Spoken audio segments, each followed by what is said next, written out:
Hello everyone, welcome Lead School at Home. Today we will start new chapter in geography of unit 4, that is sixth one, manufacturing industries.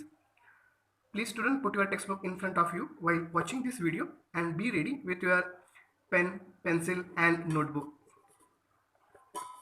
Now first of all, in this chapter one incident has given. This is a incident. We will see. Just we read that incident which has given in this lesson. On the occasion of Diwali, Harish went to a market with his parents. They purchased shoes and clothes for him. His mother purchased utensils, sugar, tea, and diyas, means earthen lamps. Harish observed that the shops in the market were flooded with items for sale. He wondered how so many atoms could be made in such large quantities. His father explained that shoes, clothes, sugar, etc. are manufactured by machines in large industries. Some utensils are manufactured in small industries, while items like diyas are made by individual artisans in household industry. Now, in this incident, the incident of Diwali has given, and in that, Harish went with his father to market and they purchased shoes, clothes for them. Then his mother purchased utensils, sugar, tea, and diyas for her. Then Harish observed that in that market, shops were flooded with different kind of items for sales. He wondered that so many atoms could be made in such large quantities. Then his father explained that shoes, clothes, sugar are manufactured by large industries, where utensils are manufactured by small industries, and some atoms like diyas are made by individual artisans in household industry. Now, after that, one question is there. Please, student, the question we will read that. Do you have some ideas about these industries? Please, student, share your views about the ideas regarding industries. Now, we will move towards on the lesson. Production of goods in large quantities after processing from raw materials to more valuable products is called manufacturing. Here, the definition of manufacturing has given, and the definition is in this way. Production of goods in large quantities after processing from raw material to more valuable products is called manufacturing. Means first raw material goes to in industry, then processing happen on that, and then it become valuable product. Do you know that paper is manufactured from wood, sugar from sugarcane, iron and steel from iron ore, and aluminum from bauxite? Now, one question is arise, that is, do you know that papers are manufactured from wood, sugar, which is manufactured from sugarcane, iron and steel, which manufactured from iron ore, and aluminum from bauxite? Yes, exactly correct. Then second question, do you also know that some types of clothes are manufactured from yarn, which itself is an industrial product? Then second question is that some types of clothes are manufactured from yarn, which is itself is an industrial product? Yes, now we will see the answer. People employed in the secondary activities manufacture the primary material into finished goods. People work in secondary activities, mean in secondary sector, to manufacture the primary material into finished goods. The workers employed in steel factories, car, beverage, then textile industries, bakeries, etc. And the examples of secondary sectors like steel factories, car, beverages, textile industries, bakeries, etc. fall into this category. Some people are employed in providing services, but some people work in providing services to the people, to the customer, and that is we call it as tertiary sector. In this chapter we are mainly concerned with the manufacturing industries which fall in the secondary sector, but in this lesson we are going to study about only secondary sector. The economic strength of a country is measured by the development of manufacturing industries. And in India, the economic strength of a country is measured by the development of manufacturing industries. Means country's measurement development is depend upon the manufacturing industries. Now we will move towards the next part of this lesson, that is the importance of manufacturing. Manufacturing sector is considered the backbone of development in general and economic development in particular, mainly because manufacturing sector is considered the backbone of development in general and economic development. Now see how it is. First one, manufacturing industries not only helps in modernizing agriculture, which forms the backbone of our economy, they also reduce the heavy dependence of people on agriculture income by providing them jobs in secondary and tertiary sectors. Manufacturing industries not only help to modernizing agriculture, which forms the backbone of our country, but also reduce the heavy dependence of people on agriculture income by providing them jobs, and they providing jobs in secondary and tertiary sector. Now we will move towards the next point. Industrial development is a precondition for eradication of unemployment and poverty from our country. This was the main philosophy behind public sector industries and joint sector ventures in India. Industrial development is a precondition for eradication of unemployment and poverty from our country, and this is the main philosophy behind public sector industries and joint sector ventures in India. It also aims at bringing down regional disparities by establishing industries in tribal and backward areas, and also the main aim of manufacturing industries, that is bringing down regional disparities by establishing industries in tribal as well as backward areas. Now we will move towards the next point, that is third point. Export of manufactured goods expands trade and commerce and brings in much needed foreign exchange. And manufacturing industry export the manufactured products which expand trade and commerce, and its help to needed foreign exchange. Now we will move towards the fourth point. Countries that transform their raw materials into a wide variety of finished goods of a higher value are prosperous. Now, in fourth point, countries that transform their raw material into a wide variety of finished goods of a higher value are prosperous.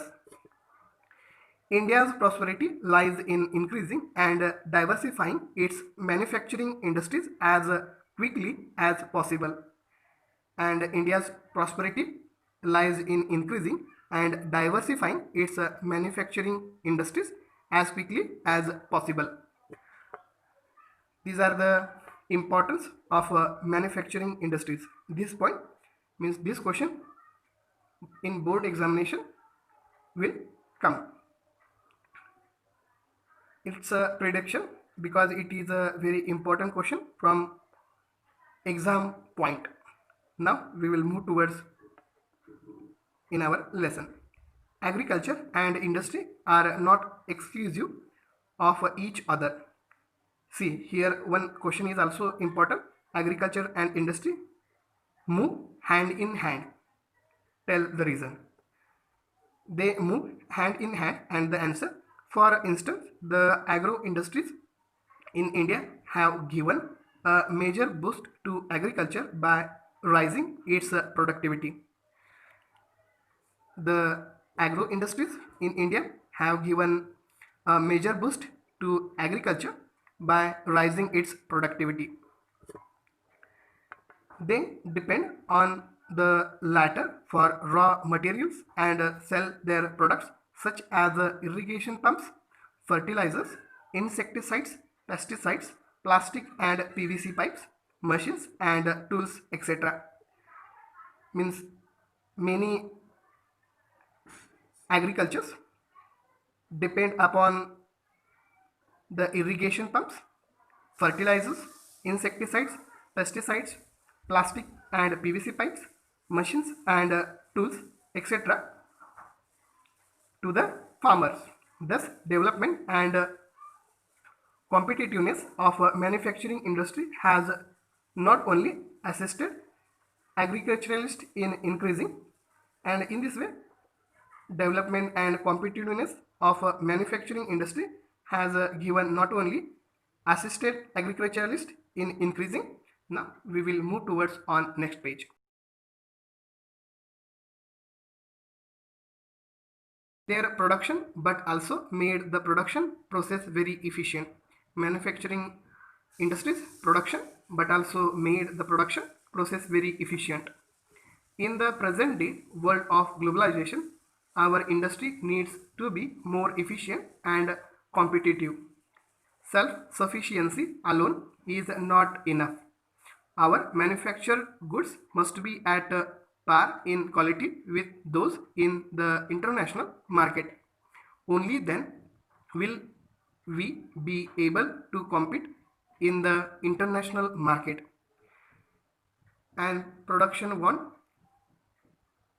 efficient because now we are in the world of globalization, and in the world of globalization we want more efficient and competitive because self-efficiency and sufficiency alone is not enough.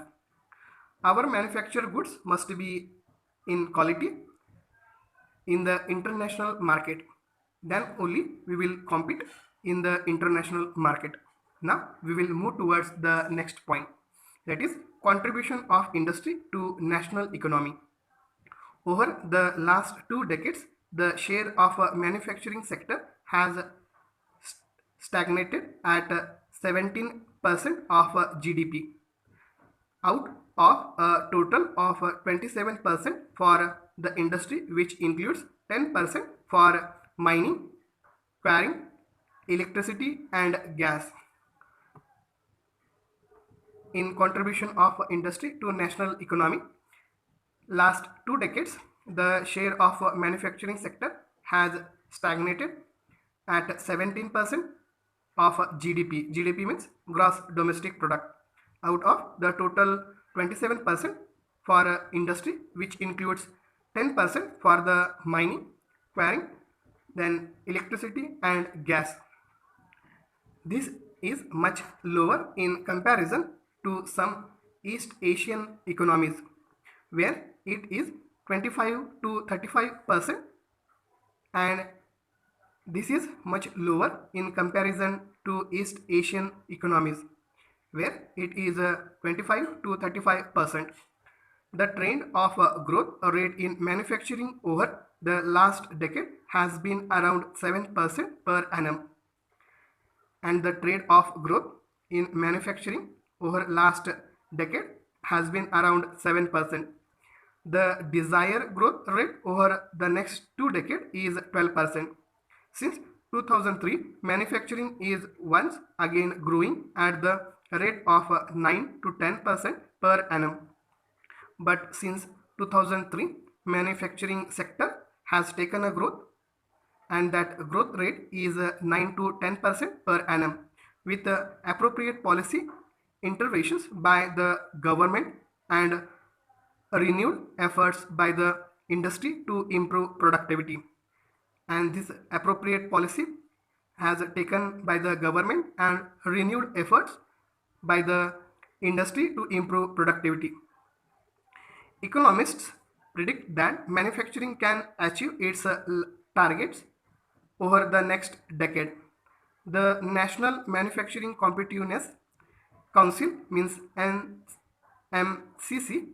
N means national, M means manufacturing, C means competitiveness, and next C means council, has been set up with his objective.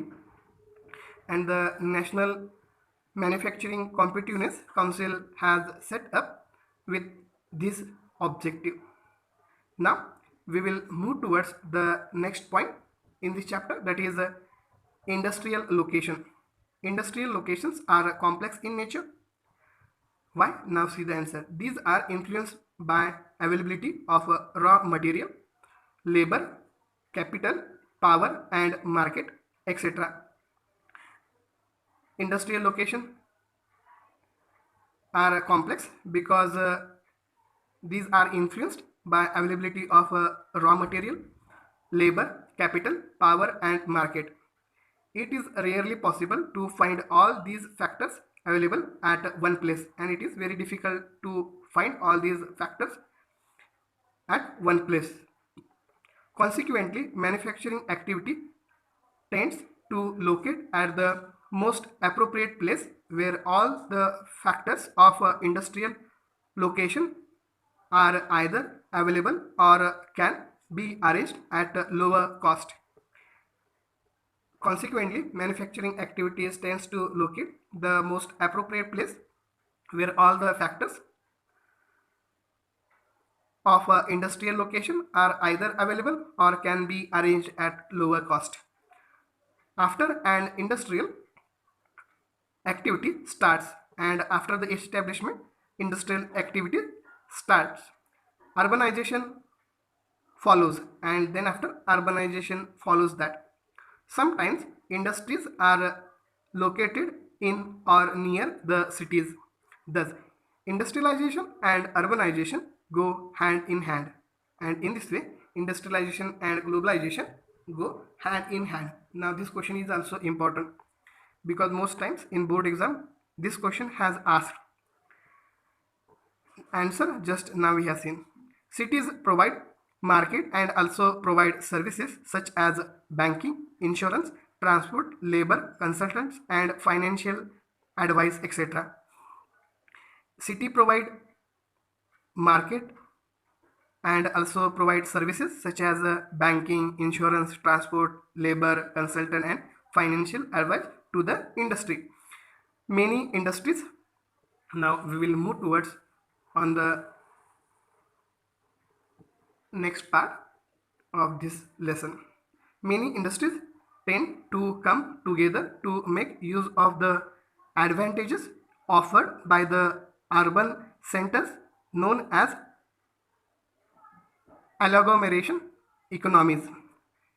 Many industries tend to come together to make the use of advantage offered by the urban centers, and we known as at agglomeration economies.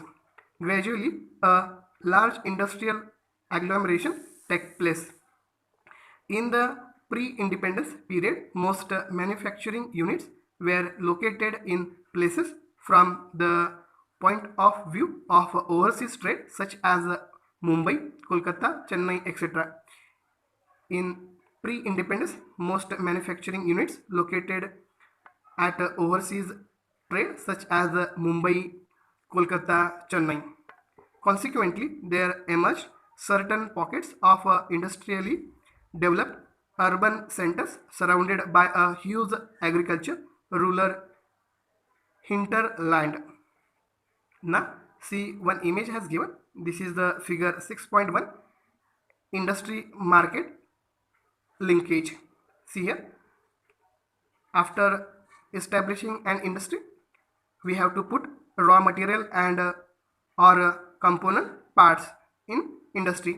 Then factors of production want labor, land, labor, capital, entrepreneur or entrepreneur, infrastructure, and then that what production has happened in that industry, that transport to factory, and again that factory finished into good products, then it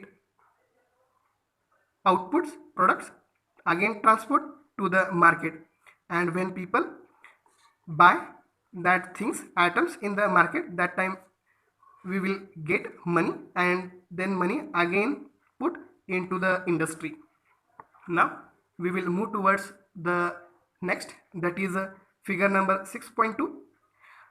The key to decision of the factory location is the least cost. Government policies and specialized labor also influence the location of industry. See here, ideal location of an industry in this way.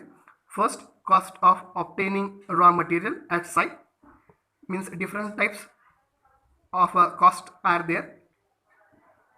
Cost of production at site, then decision to locate factory at site, and cost of distribution of production. These ideal location of an industry we want for efficient and for competitive. Now next part we will see in our next video. If any doubt, any query is there, please student ask, and thank you.